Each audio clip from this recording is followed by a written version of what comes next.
आप लोगों को प्रमुखता के साथ छापना चाहिए कि जब भी OMR शीट से एग्जाम होता है तो वो स्कैनर के थ्रू अपना ऑटोमेटिकली मार्क्स को डिडक्ट कर लेता है।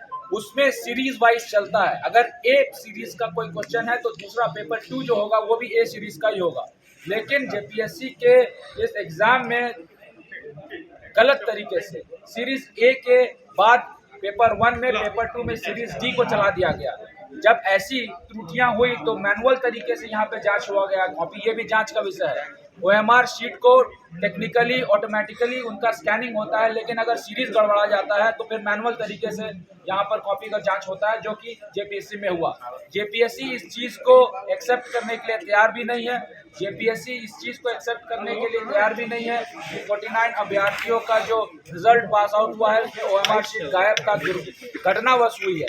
मुझे लगता है कि लीपापोती में जेपीएससी तुला हुआ है, इसलिए मैंने कहा है कि जेपीएससी माने JMM political service and commission खोरी का अड्डा जेपीएससी बन गया है।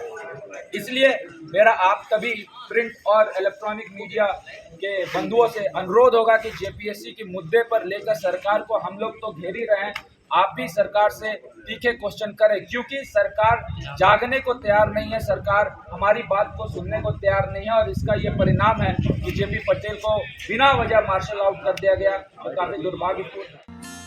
Giridih is a small place, and we have like very less facilities in terms of education and this kind of infrastructure. It came to our mind that basically there should be good opportunities for the students of Giridih, those who are leaving the town and going outside for studies, their higher studies and their education.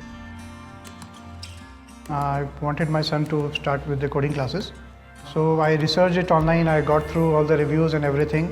Then I got in touch with the White Hat representatives, and I was very happy with the progress and all how he was doing. So then I thought that why not to implement it in our school so that all the students are able to learn this thing.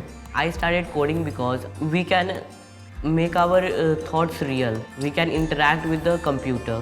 White Hat Junior is helping me to create a web browser.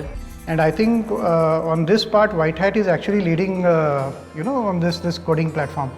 It is definitely a very good platform, and one should implement in every school.